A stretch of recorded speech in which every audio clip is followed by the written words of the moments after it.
बुध हुए वक्री। नवग्रहों में युवराज बुध 26 नवंबर से अपनी वर्तमान जिस राशि में ये गोचर कर रहे हैं, मंगल की वृश्चिक राशि में इनका गोचर चल रहा है, जहां पर ये वक्री हो जाएंगे, अर्थात इनका एक राशि पीछे की ओर गमन प्रारंभ हो जाएगा। अब चूंकि वक्री अवस्था एक ऐसी अवस्था है जब ग्रह अपनी गति को मंद कर लेता है, जिसके कारण उस ग्रह की क्षमता में, उसके प्रभाव में, उसके सामर्थ्य में तथा उसके बल में वृद्धि हो जाती है। तो निश्चित रूप से ये अत्यंत प्रभावी स्थिति होती है। अब अपना संपूर्ण प्रभाव अति शीघ्र प्रदान करने वाले ग्रह बुध है तथा इस जगत के समस्त क्षेत्रों में अपना प्रभाव रखने वाले बुध हैं। जब बुध वक्री अवस्था में आ जाएंगे तो किस प्रकार का परिणाम देने वाले हैं, अब क्या होने वाला है।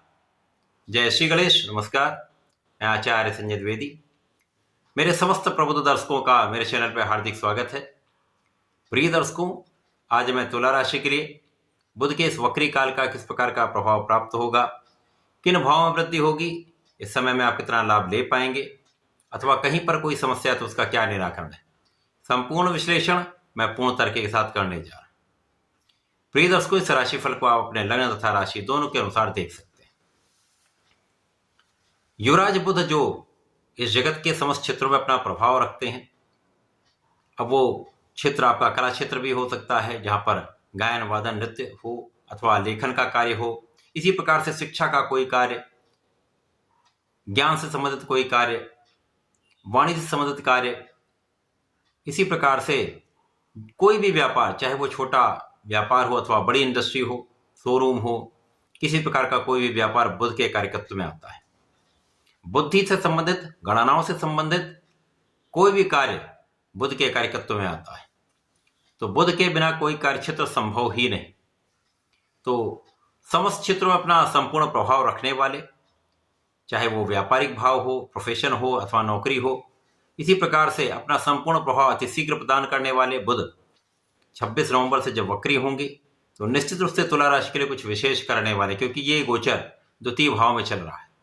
अभी तक ये अकेले थे, अब यहाँ पर सूर्य का साथ मिल चुका है, जिसके कारण द्वितीय भाव में एक प्रबल रूप से बुधादित्य योग का निर्माण हो चुका है। क्योंकि बुध और सूर्य पर मित्र भाव में होते हैं। वृश्चिक राशि सूर्य की मित्र की राशि है। यद्यपि बुध के लिए ये बहुत अच्छा भाव नहीं होता, लेकिन द्वितीय भाव धन का भाव, जहाँ पर सूर्य के साथ ये महायुति आपके लिए अत्यंत श्रेष्ठ फलदायक हो रही है। तुला राशि के लिए बुध आपके भाग्य के स्वामी तथा द्वादश के स्वामी। अब भाग्येश का लाभेश के साथ धन भाव में गोचर ज्योतिष के नियमानुसार आपके लिए महाभाग्य का, महाधन के लाभ का योग बना रहा है। आपके लाभ में कई गुना वृद्धि करने वाला ये योग बन रहा है। इस समय में आपकी मनोकामनाएं पूर्ण हो सकती हैं, इस समय आपकी इच्छाएं पूर्ण हो सकती हैं, इस समय आपके मनोबल में वृद्धि होगी, आपका एक विशेष आभा मंडल रहेगा। अब तुला राशि के जातक वैसे भी आकर्षक होते हैं, सौंदर्य में इनके विशेष आकर्षण होता है। अब सूर्य का जब प्रभाव मिलता तो एक विशेष ऑरा क्रिएट हो जाता है। सूर्य लाभ के स्वामी होकर धन भाव में महालाभ का, महाधन का योग बनाते हैं। तो इस समय में कोई भी आपका कार्य क्षेत्र हो, सफल होगा। यहाँ पर धन लाभ विशेष रूप से होगा, महाधन का योग बनेगा, परिवार का संपूर्ण सहयोग होगा, विशेष रूप से पिता का संपूर्ण सहयोग तथा पिता का आशीर्वाद आपको प्राप्त होने वाला है। पिता से संपूर्ण लाभ आपको प्राप्त होने वाला है। परिवार में वृद्धि भी होगी, पारिवारिक संपत्ति से भी आपको विशेष लाभ यहाँ पर प्राप्त होता दिख रहा है। इसी प्रकार से यहाँ पर कुछ ऐसी स्थितियां बन रही जब आपके लिए अचानक बड़े धन का लाभ यहाँ पर प्राप्त होता दिख रहा है। आपके आध्यात्म में वृद्धि होगी, आपके ज्ञान में वृद्धि होगी, आपके रिसर्च में वृद्धि होगी, आपका अन्वेषण बहुत अच्छा रहने वाला है। आप बहुत विचार करके, बहुत सोच समझकर, एनालिसिस करके कोई कार्य करने वाले हैं, जिसका परिणाम अच्छे निर्णयों की प्राप्ति के लिए होने वाला है। आप बहुत सोच विचार कर, बहुत अच्छा एनालिसिस करके कोई भी कार्य करने वाले हैं, जिससे आपके निर्णय सकारात्मक भी होंगे, अच्छे रहने वाले हैं। इसका लाभ आपको संपूर्ण रूप से प्राप्त होगा। वाणी की चतुरता तथा वाणी का प्रभाव विशेष रहने वाला है। यहाँ पर आपके अंदर ज्ञान भी होगा, धैर्य भी होगा, नेतृत्व की क्षमता भी होगी, सामर्थ्य भी होगा, साथ में बुद्धि बल श्रेष्ठ रहेगा तथा वाणी की चतुरता से आप विशेष लाभ लेने वाले हैं। विशेष रूप से जो कला क्षेत्र के जातक हैं, सिंगिंग, एक्टिंग में हैं, विशेष लाभ यहाँ पर प्राप्त हो सकता है, नए अवसर आपको मिल सकते हैं, बड़े अवसर आपको प्राप्त हो सकते हैं। धन भाव प्रबल होगा, आपकी यात्राएं अच्छी हो सकती हैं, विदेशी यात्राएं भी हो सकती हैं। यात्राओं से आपको आपके प्रोफेशन में, आपके व्यापार में लाभ भी होगा। इस समय ज्ञान की वृद्धि, शिक्षा में प्रगति तथा प्रतियोगिता परीक्षा में सफलता का संपूर्ण योग बन रहा है। इस समय आप धर्म के मार्ग पर चलने वाले हैं, निष्ठा के साथ अपने कार्य में लगे रहने वाले हैं तथा इस समय में आप उच्च शिक्षा के प्रयास में लगे हुए तो वहां आपको सफलता मिलेगी। एक अच्छा इंस्टीट्यूशन आपको प्राप्त हो सकता है। यहां पर आपकी स्वास्थ्य समस्याएं कम होंगी, आप स्वस्थ भी रहेंगे तथा इस समय आपके किए गए प्रयास सफल होंगे। जो लोग नौकरी के लिए प्रयासरत हैं, प्रतियोगिता परीक्षा दे रहे हैं, तो सरकारी नौकरी के प्रयास में भी आपको सफलता मिलेगी। जो लोग अन्य नौकरियों के लिए प्रयत्न कर रहे हैं उनको भी सफलता मिलेगी, अथवा जो लोग नौकरी के लिए नए नए अवसर देख रहे हैं, प्रयास कर रहे हैं, नए अवसरों की प्राप्ति हो सकती है। तो कार्य क्षेत्र के लिए एक नया अध्याय प्रारंभ हो रहा है।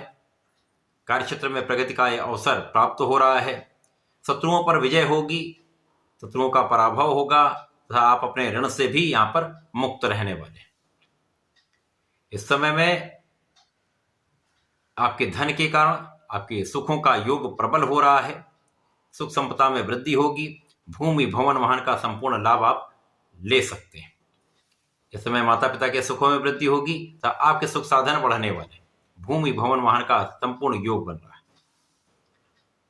तुला राशि के लिए लग्न के स्वामी की स्थिति आपके तृतीय भाव में है, जो एक अच्छी स्थिति है, जिसके कारण भी कुछ ऐसी स्थितियां बन रही जब आपके भाग्य का संपूर्ण साथ आपको प्राप्त होगा।